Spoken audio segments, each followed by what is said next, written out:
earthquake strikes the northwest coast of the Indonesian island of Sumatra, there are reports of some power blackouts. The British Prime Minister, Gordon Brown, has called a general election for the 6th of May. Opposition parties hope to end more than a decade of dominance by his Labour Party. President Obama makes significant changes to U.S. defense policy, saying it'll only use nuclear weapons under extreme circumstances.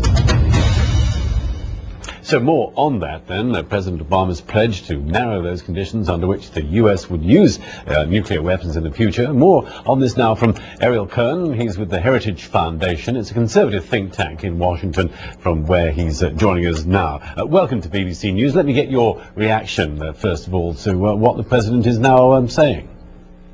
It's a huge disappointment for everybody who is concerned about the future of the United States and of the free world. The Obama policy, I think, is not thought through carefully. It is sending exactly the wrong signals to our allies. I fielded phone calls today from lands as far away as South Korea and Japan, as well as from Europe. People are very concerned about what's going on. And what's going on is that Mr. Obama is overruling his own experienced Secretary of Defense, who advised against the change in American nuclear posture. We are going to freeze our nuclear arsenal when the Russians, the Chinese, the North Koreans, and the Iranians are pursuing their own new nuclear weapons. This is a bad policy. It's not making us safer. It's not making you safer. It's not making our allies in Asia safer. It is going to trigger nuclear proliferation in places like East Asia and especially the Middle East. But the President has said, hasn't he, that the tools will still remain in place to keep the United States safe. I personally believe that we need new nuclear weapons for the 21st century. We don't need your grandfather's nukes that are city busters. We should not use nuclear weapons until you absolutely are forced to do it. But if you are forced to do it, you need to have the right tool for the right purpose. If it's taking out a nuclear facility inside of a mountain, let's say, or some other task that does not involve killing tens and hundreds of thousands of people.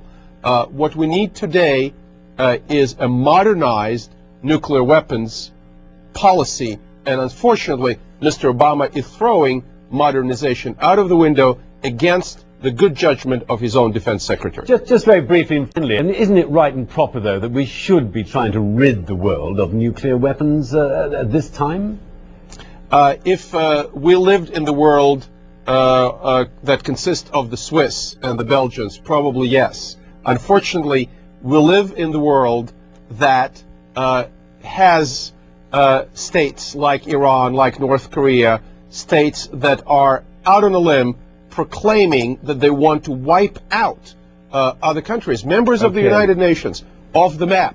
And in such a world, I think getting to zero, which is Obama's policy, getting the world rid of all nuclear weapons, is absolutely naive. Ariel Cohen, we'll have to leave it there. Many thanks for your thoughts. The Brazilian state of Rio de Janeiro has been hit by torrential rain, killing around 100 people. A state of emergency has been called by the governor, and floods have caused widespread chaos. From Sao Paulo, Paulo Cabral. It hasn't rained so much in so little time in Rio since the early 1960s. And this is a city where heavy rain can cause tragedies. Many of the slum districts or favelas have taken the brunt of the damage. They are precariously built on the hills with unstable soil. Landslides in the rainy season are a well-known problem, but this time it was unusually dramatic. Rescue teams have managed to pull some people from the deepening waters, but even working around the clock, there are a number of people still missing. The federal government has sent helicopters and extra firemen to help. The president said that now the state has to wait for the rain to stop to be able to rebuild houses and start essential infrastructure works to prevent disasters like these. Authorities have told people not to leave their homes unless they live in high-risk areas. Major avenues are blocked even